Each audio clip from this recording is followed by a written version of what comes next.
Mesdames et messieurs, merci d'être avec nous en ce moment pour cette édition. Au sommaire, le parti CRC pour la politique tracée par le président de la République pour ce qui est de la question de l'île comorienne de Mayotte et l'épineuse question du Soudan. Djabal Dikoni décroche le titre de champion régional de Niazidja. Telles sont les grandes lignes de ce journal. Les travaux de construction de référence d'El Marouf vont bon train. Les ouvriers qui depuis Lurette travaillent d'arrache-pied pour être au rendez-vous initialement prévu au mois de décembre de cette année 2023.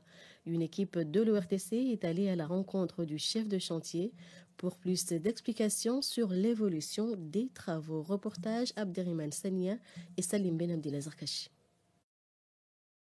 Il est de notoriété publique que les travaux de construction du centre hospitalier universitaire El Marouf par l'entreprise chinoise CCIC avancent à grands pas. Les ouvriers, motivés plus que jamais, travaillent sans relâche pour être au rendez-vous, initialement prévu au mois de décembre de cette année 2023, selon le chef de chantier. Il est à rappeler que le bâtiment en question comporte 5 étages et prévoit 12 ascenseurs. Le chef de chantier Moussa Dada nous a confié que les travaux vont bon train.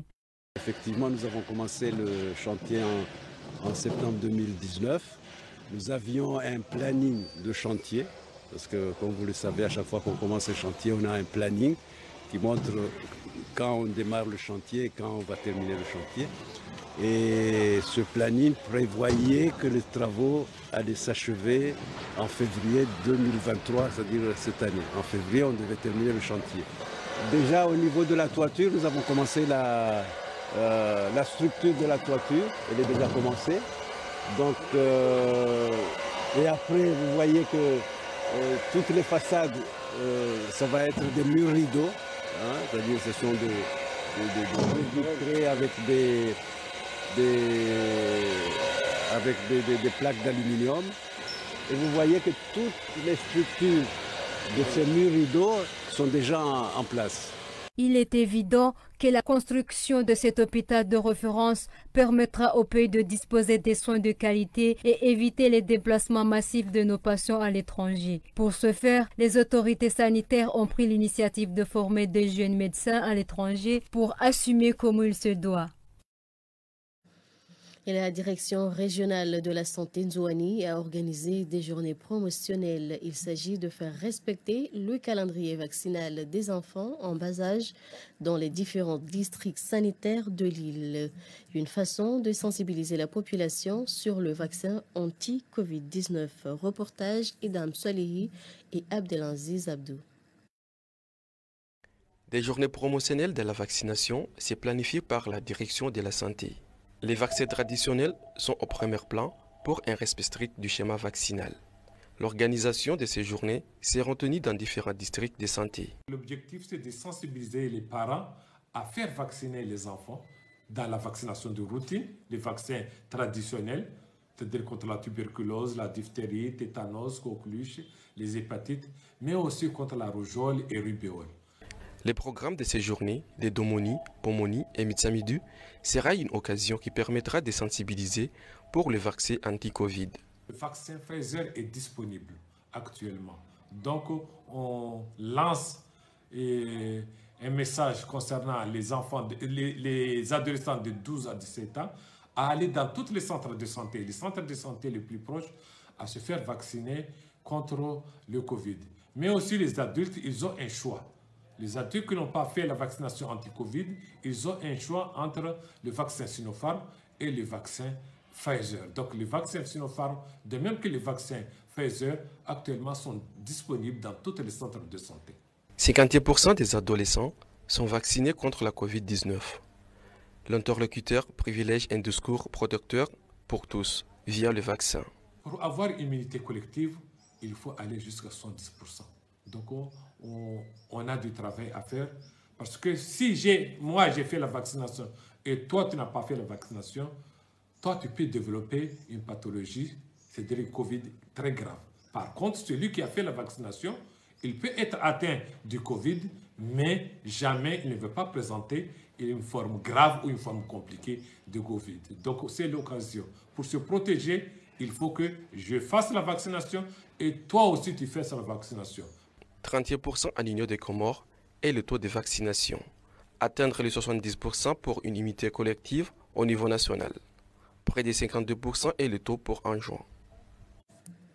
Prévu pour le deuxième trimestre de cette année, le premier test de l'AMG, Assurance Maladie Généralisée, est un projet mis en place par le gouvernement pour faciliter la vie de la population en matière de soins. Le directeur général de la Caisse nationale de solidarité et de prévoyance sociale, Ahmad Sidi, nous le précise. Nous avons jusqu'à maintenant pas commencé l'assurance maladie parce que là, c'est prévu que ça doit être... La phase test doit commencer au deuxième semestre de cette année. Donc là, actuellement, nous sommes dans les préparations de toute une gamme de paramètres techniques pour pouvoir mettre en place cette phase test. Il y a des zones spéciales au niveau de l'archipel, des zones à Moélie, bien choisies à Moélie avec des conditions bien déterminées. À Moélie, à Anjouan, comme ici à la Grande Comore, on a choisi des zones pour pouvoir faire ce test-là. J'espère bien qu'on va respecter le rendez-vous, que d'ici fin de 2023, au moins, on aura lancé la phase test. Je peux rassurer à la population comorienne qu'une fois affiliée au niveau de la caisse, on a beaucoup d'avantages à bénéficier, comme sa santé d'abord, c'est la santé du Comorien. Donc là, j'espère bien que d'ici là, l'hôpital El Marouf va être au rendez-vous pour pouvoir aussi abriter assurer à plein temps au moins les prestations que l'assurance maladie va faire. Autre volet de cette édition, le secrétaire général du parti CRC, Convention pour le renouveau des Comores, Youssoufa Mohamed Ali, a tenu ce jeudi à Moroni une conférence de presse. Cette rencontre avec les journalistes de la place avait pour principal but de sensibiliser l'opinion publique sur la politique prônée par le président de la République au sujet de la question de l'île comorienne de Mayotte, caractérisée ces temps-ci par l'opération Ambouchou et l'épineuse question du Soudan. Il s'explique en ces termes. Nous sommes venus aujourd'hui pour essayer de clarifier ce qui ont été discutés, les teneurs et les tenants et les aboutissants de l'intervention du chef de l'État qui a engagé toute la nation comorienne, la population comorienne, et pour justifier et magnifier l'attachement des Comoriens à la nationalité comorienne, mais aussi justifier au chef de l'État que tout le peuple comorien est derrière son initiative et derrière lui. Le message que je voudrais lancer à l'endroit de la population comorienne n'est rien d'autre que de se réunir autour de l'essentiel, soutenir le gouvernement comorien dans cet élan, parce que ça va de l'honneur de la population comorienne.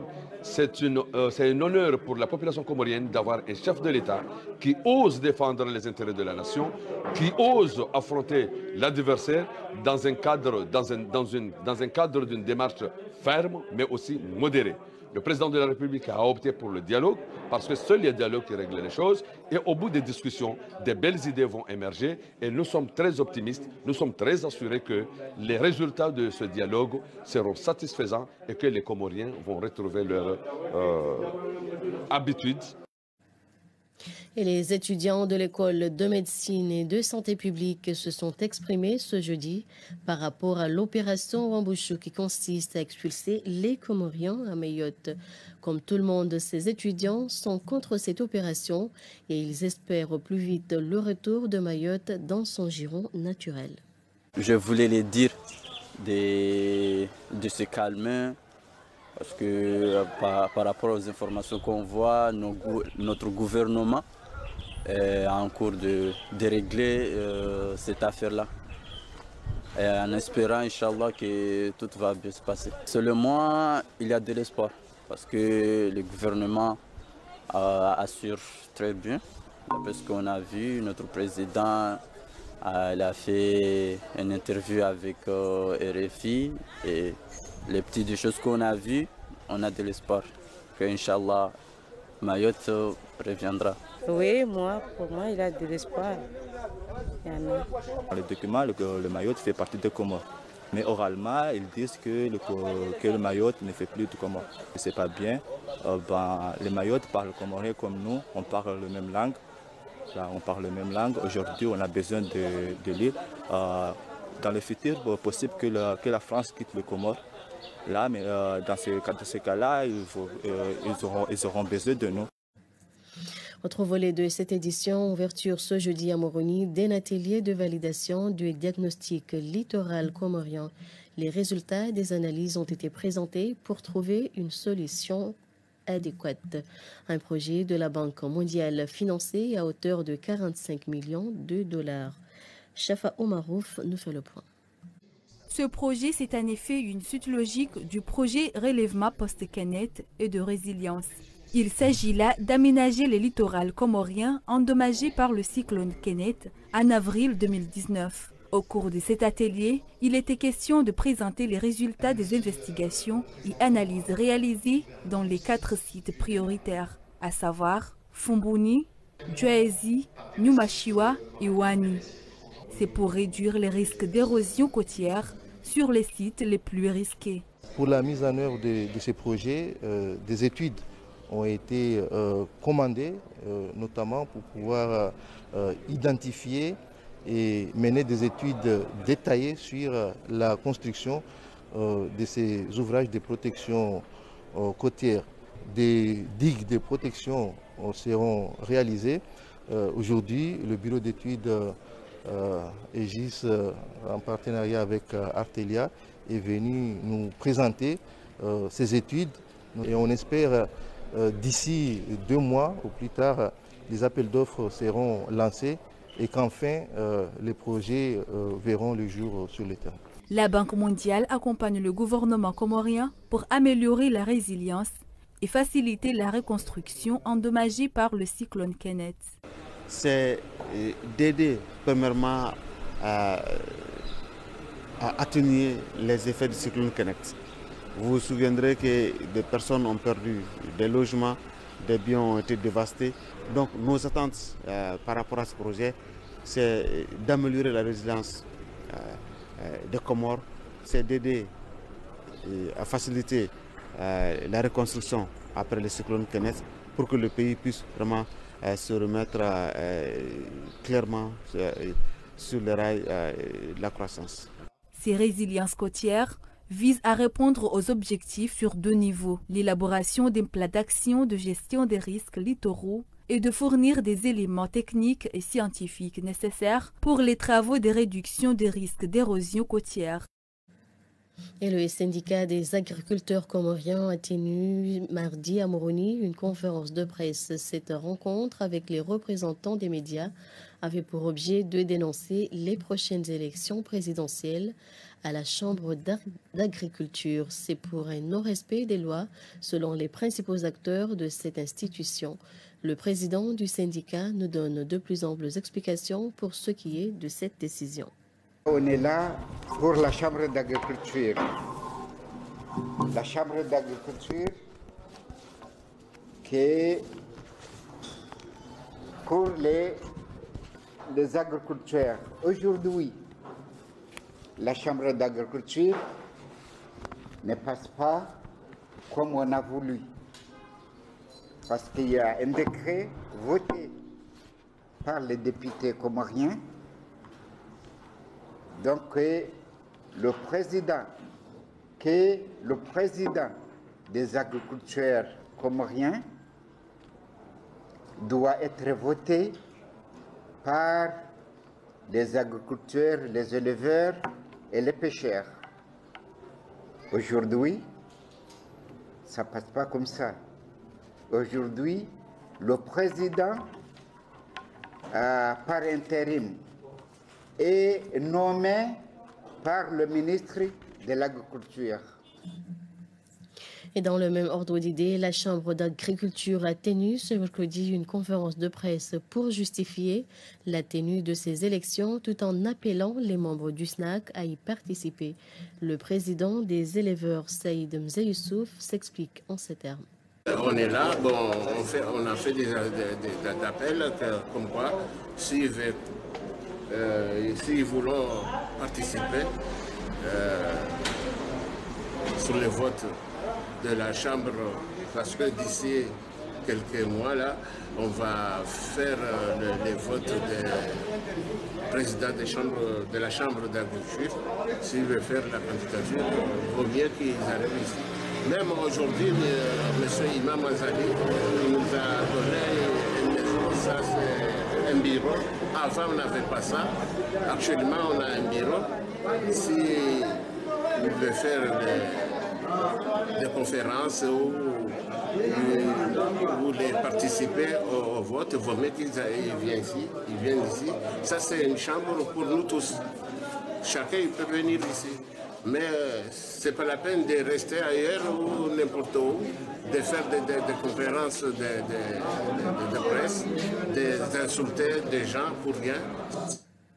Il est évident qu'une langue a une valeur identitaire. Celle de Shikomori est en voie de disparition. Le Centre de documentation et de recherche scientifique SANDRS, conservateur de l'identité culturelle, a convié ce mercredi Mohamed Ahmed Chamanga, spécialiste et chercheur de la langue comorienne, pour animer une conférence sur l'origine et la phonétique du Shikomori.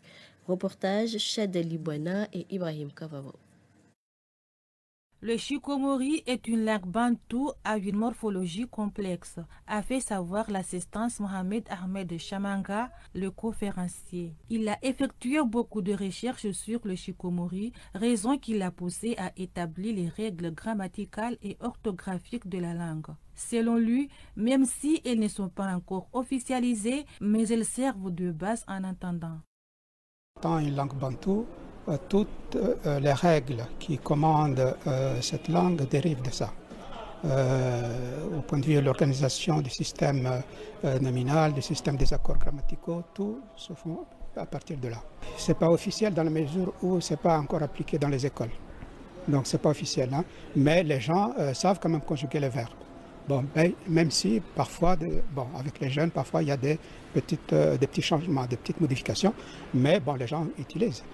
Moi, ce que je fais, en fait, c'est de présenter ça. Hein, c'est parce que les gens parlent, mais ils ne savent pas. C'est comme, en français, on dit celui qui faisait la prose sans savoir qui faisait la prose, quoi. Le combat que je mène, c'est déjà de publier. J'ai fait beaucoup de publications sur la langue comorienne, aussi bien au point de vue lexical qu'au point de vue grammatical, et même des questions très pointues sur des aspects particuliers de la langue, quoi. La conférence a connu une grande mobilisation, surtout les étudiants en lettres modernes françaises qui apprennent le Shikomori à l'Université de Comores. C'est une initiative des responsables du Musée national qui s'inscrit dans le plan d'action de 2023. C'est un cri d'alarme de la situation de la langue comorienne, du Shikomori, qui est devenue de plus en plus menacée de disparition, la perte de la langue comorienne, et que nous avons toute la responsabilité de pouvoir la sauvegarder, la préserver. Et pour y parvenir, il faut l'apprendre aux jeunes. Et ce sont surtout ces jeunes qui constituent le socle de la conservation, de l'entretien et du développement de la langue. Mchangama, un passionné de la langue comorienne, trouve qu'une telle séance de travail est nécessaire dans la mesure où la maîtrise de la langue maternelle est une condition sine qua non. On n'est jamais un humain, un homme complet que quand on sait s'exprimer dans la langue réellement du pays, parce qu'on peut communiquer et exprimer toutes les sensations. Dans le monde moderne d'aujourd'hui, il est important aussi qu'il y ait une loi sur le comorien. Même en matière économique, ce qu'on appelle la toponymie, comment on va écrire le nom des villes et des villages. Est-ce qu'Ivembeni, on va écrire avec PV? Est-ce que c'est avec Ivembeni? Est-ce que Mitsamivoli, c'est avec OU et tout ça? Chamanga est conscient que les recherches qu'il ne cesse de mener avec ses collègues linguistes comoriens sur le Shikomori ne sont pas encore officielles et sont d'ailleurs méconnues dans le pays. Mais en tant qu'un linguiste, son travail est d'établir les règles orthographiques, grammaticales et phonétoniques. C'est aux autorités politiques et éducatives de prendre le relais. L'intersyndicale des enseignants a élevé une fois de plus son épée habituelle.